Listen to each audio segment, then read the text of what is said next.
Hello beautiful people and welcome to my channel. My name is Itse and today we're going to do a different take on a get to know me tag. Get to know me but with interesting facts, interesting things that I think many people don't know about me, just so that you guys can get to know who I am. So before we begin, please subscribe, hit the notification bell, like the video as well so I know you're liking this type of content. And also notification bell, if you hit that you'll be notified every time I post a new video. But yeah, I'm excited. I'm going to be spilling a little bit about me. I don't think many people know some of these things about me, so it's going to be really interesting. If you resonate with any of the facts or stuff about me, please let me know down below. Leave a comment and also share different things about you guys down there so we can all get to know each other and be a little family in the comments. So first fact about me is that in 2014 August till 2015 February time, I actually lived in Sweden. I went to Sweden to study. I actually went to a university in Sweden where I was studying cognitive neuroscience. So I enjoyed it, but it was hard. And I walked away with having completed a few modules. I have this ECTS score, something that I can't remember. So I went to the University of Skövde. Oh my God, I've completely forgotten how you say it as a Swedish individual, so I'm so sorry if I'm butchering it. Skövde. But I'll put the name somewhere here so you guys can see. And I really enjoyed my time there. I came back in February of 2015 because I needed to raise more money. I was living out there but not really working, and I'd taken all the money that I saved, and it got to a few months when I was like, okay, I need to come back here and supplement my income so that I could continue studying. And then yeah, I came back and I finished it. Like I say, I have ECTS score something.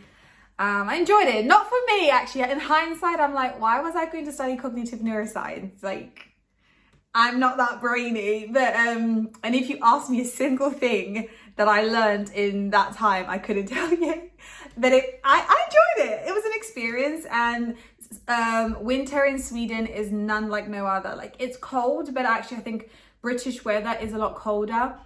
It was beautiful. If I can find some pictures, I'll try and insert them here for you guys. But if I can't, I'm sorry. It was magical, just believe me. Okay, so the second thing about me that not many people know is by the time I was 13, I had been in about 9 schools. So before y'all start thinking that I'm a troublemaker and that I was being excluded and whatnot, no. I came to England when I was 9 years old in 2001, 2002? No, maybe. I can't remember. I think so. And by the time for those who don't know anyway, sorry, apologies. I'm making it seem like you know me, but I'm from Botswana, repping my people, and my mum emigrated here to work. And in 2001, 2002, I can't remember, she brought my sister and I over here to come live with her, and we've been here ever since. So back home in Botswana, before my mum came to England, she was a nurse, is still a nurse. And the way it works in Botswana is when you work for the government, they will send you to different places around Botswana for you to do your job. So you may apply for a job. You apply for the job, not necessarily the location. So my mum used to travel all over. She would have to move every few months, a year or so, to certain parts of Botswana to go help. She was a midwife, so she'd be delivering babies. So at that time, I didn't go with her. My sister, who was quite young, was in nursery or something. I can't remember. So she was able to just move along with my mum. I was, I made a bit of roots and settled a little bit. So I moved around with my aunt. I lived with both my aunties, lived with my grandma. Then when we came to England when I was 9, I went to a primary school in Red Hill, St. John Primary School. I remember that was probably my favorite time of school because I did a Blue Peter. Who remembers when Blue Peter used to do badges. I can't remember how old I was, but Blue Peter did this thing where you raised or did like I think I did not a car boot sale, like a book sale or some form of sale. I organized it, all that kind of stuff, and Blue Peter actually sent me a little badge, and I was in the Herald, I think it is, the local newspaper in Red Hill. I have no idea where the newspaper clippings of that is. My mum, I thought, would have it, but she doesn't have it. But yeah, so St. John Primary School in Red Hill. Then I moved to Crawley, where I currently live, and I went to the Mill Primary School, which was, I think, called the Ifield Primary School back then. I can't remember. Then I went to Ifield Community College. Then I went to Holy Trinity. But by then I was 13, 14, GCSE level. So yeah, but I'd been to a good few schools, which is really weird, or rather not weird, but I guess out of the norm for a lot of people. Looking back at it, I'm like, it kind of impacted me because not that I'm shy, but I do find I'm not the kind of person when I started these new schools that I was like, hey, hi, how are you? I was the timid, quiet, like in my corner type of person. I still am. Kind of just watch people, wait out, look at the dynamics of the groups, and then make friends later. That's just kind of me. Okay, so the other facts about me that not many people know, actually those who were closest to me know, is that I guess I could be classified as OCD, slightly maybe. I don't want to take that title, but those around me often call me that because, and again, I'm not trying to take away from those who are clinically diagnosed with being OCD. My level, what I'm classified as according to my friends and family, is nowhere near that. It's just a title they put on. I guess the reason why they say that is because I'm extremely clean and hygienic. Like, the kind of person who can't go to bed unless my house is clean. I don't like clothes on the floor. I don't like dirty clothes piling up. I don't like stuff on kitchen counters when I go to bed. Like, everything is clean and put away in the dishwasher or in the cupboards. Like, I just can't relax. I shower twice a day. I know there's a bit of a controversy out there about showering, but for me, I shower twice a day. If I don't shower before I go to bed, I don't feel comfortable. Like, I can't drift off. I've done it if I've been in places like when I went camping a long time ago. I did shower before I went to bed, but again, it wasn't the best night's sleep, and for me, I'd rather avoid it because I feel fresh. I feel just like, it's sort of a routine as well. When I shower before bed, it makes me like get ready and stuff like that. But it can get quite bad sometimes because I'll be so specific about how certain things need to be, and you know, my boyfriend will sometimes say to me when I'm like, no, we can't leave dirty dishes. He's like, babes, let's just go to bed. And I'm like, what if we die in our sleep and people come to our house and they find dirty dishes? And he's like, we're dead. What does it matter? And I'm like, no, like, I would be mortified if people came to my house and there were dirty dishes.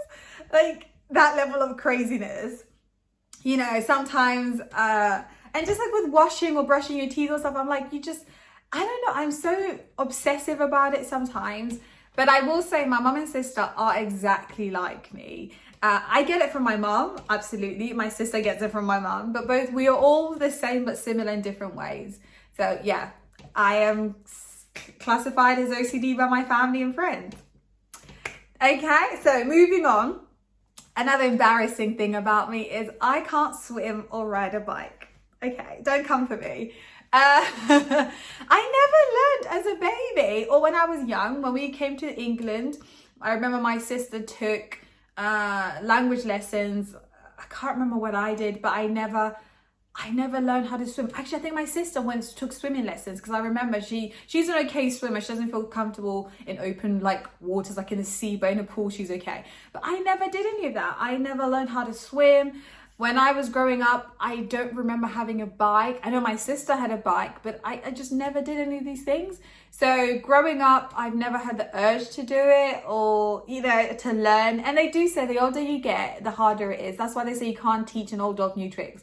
Like, the anxiety level I have about swimming, and it's just, I can't. Like, I'll be by the pool, I'll take a cute picture, dip my toes in, you know, but I will never submerge myself. No. That is never happening. I'll tell you why it's also never happening.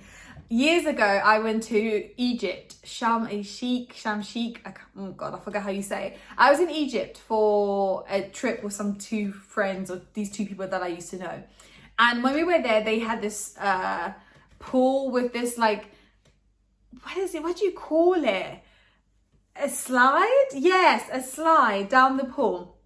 And it was one of those, like, you climbed up these stairs, you got to the top, and then you like went in and then like dumped you by the pool. So they pressured me. I say pressured because I didn't want to do it. This is where peer pressure was real. Like, you can stand on the water, like you'll be fine. Okay, fine, I agreed to do it. We're walking up the stairs. I get to the top and I'm like, YOLO, go through. As I come out of that fucking slide, I'm so traumatized by it. As I come out of that slide, I closed my eyes. I went head first in the water, and I was doing all this like, help, and then all I had to do was just stand up and it would have been fine. But I was just so like freaked out in the moment. I didn't think of doing that. And I remember one of the people I know, the friends, came through the slide and they were like, what's wrong with you? Like, they're trying to help me up. And they were just laughing at me because they were like, you just needed to stand up. But it was all in my head. And I'm so petrified. I was like, never again would I ever, ever, ever be peer pressured to do anything like that again. Never happening. So yeah, can't swim, can't ride a bike. Riding a bike, I don't want to break a bone. I'm so scared of breaking something that the idea of going on a bike, all it in my mind correlates to is breaking something. So I'm good. Maybe one day when I have kids, we'll see. But right now, no ma'am. Unless it's one of those bikes where I can just like, there's two of us and I don't have to do that much work and the other person does it, then maybe. But no, it's never happening. Okay, so another fact about me is, y'all are probably wondering, Itse, Wendy? Like, yes. So my name is Itse. My middle name is Wendy.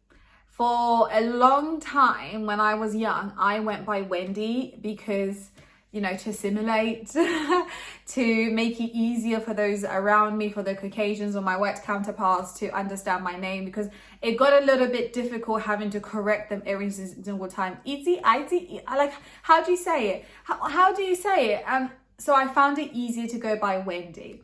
But I realized it took me a long time, really, and a lot of you will probably be like, shame on you. But you know what? It was my little journey that I had to go on. It took me a long time to realize that I don't have to make it easier for people. It's my name. It's what my mum named me. It's on my birth certificate. And I'm wearing my lovely representation of my Kioni necklace. Like, it's my name. So guys, you may hear me interchange, call myself Wendy Itse. It's because I'm so used to people calling me Wendy that I called myself that. And I'm reclaiming that power back. So for those who don't know, or those who do know me, hi guys, let me introduce myself. My name is Itse and welcome to my channel.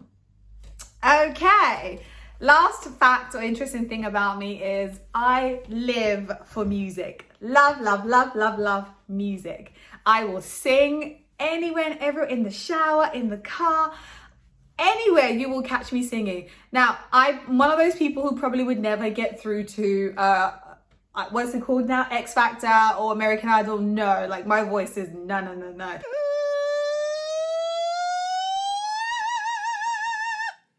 I'm not one of those people who can sing, but I love it. Music makes me so happy when I'm feeling sad, when I'm feeling happy, all that kind of stuff. Like, there's certain songs I go to where it's just, like I could cry when I listen to those songs for happy tears. But also sad tears. If I'm having a bad day, I know what songs to listen to uplift me. So I like music, and I just want, and I listen to all genres. Like, I don't have a specific type of genre that I like. Okay, R&B, hip hop, but I will listen to rock, I will listen to pop, I will listen to some classical, gospel. I listen to everything. So for me, I keep an open mind. It's all about how the song makes me feel, if I resonate with the lyrics, all that kind of stuff, and then I'll most likely put it in my Spotify and listen to it moving forward. Now, because I like to sing, another thing about me is I will dance anywhere. Like, I don't have a chill button. I'll be in Sainsbury's and I'll just start busting one out, like, yes, like happy dance, like one of these. Yes, I'm embarrassing myself. But I will dance anywhere. Like, I really don't care. I'm not a trained dancer. I'm not an amazing dancer. But I've just learned throughout the years to be a lot more confident. The one thing I've realized is people don't care. Nobody's watching me and go, oh, what is she doing dancing in Sainsbury's? They really don't pay me my attention. So I'm living authentically, living true to myself. If a beat comes on and I'm like, oh, I like this. I might bop to it. I might two-step to it. You know, a little something, something. Yeah. And I remember when my boyfriend and I started dating and I would do it, he used to look at me like, who are you? I don't know this woman. Oh my God, help me. And I was like, baby cakes, you're going to have to get used to this because this is me, myself, and I. And now sometimes he'll bust a little two-step too and join me, which is really good because I'm like, just be free, you know? We are, every day we're being told what to do, behave this way, be this, fit in this box. And I'm just like, I'm just going to find moments where I can just break out of that mold and just be me. Okay, so I think that's all the stuff I wanted to share. I don't want this video to be too long. If you want me to make a part 2, let me know. I have more things about me, but I didn't want people thinking I'm crazy. But absolutely let me know and I'll absolutely make a part 2. My necklace that I showed you guys, my lovely Itse necklace. I don't know if you'll be able to see. Lovely personalized necklace. I got this from Keone and they have kindly given me a code. I'm an affiliate with Keone and I'll put the code down below. That would get you some money off. You can get, I have I believe 3 or 4 necklaces from them, an African pendant, oh, I can't remember what else, but they have loads on their website. I'll put their link down below for you to check them out. And guys, again, please like this video if you do like it, subscribe and follow me on my Instagram at simply_itse. Have a beautiful day, people. Beautiful day, night, morning, wherever you are at. And yes, live authentically, be free, enjoy. Bye, guys.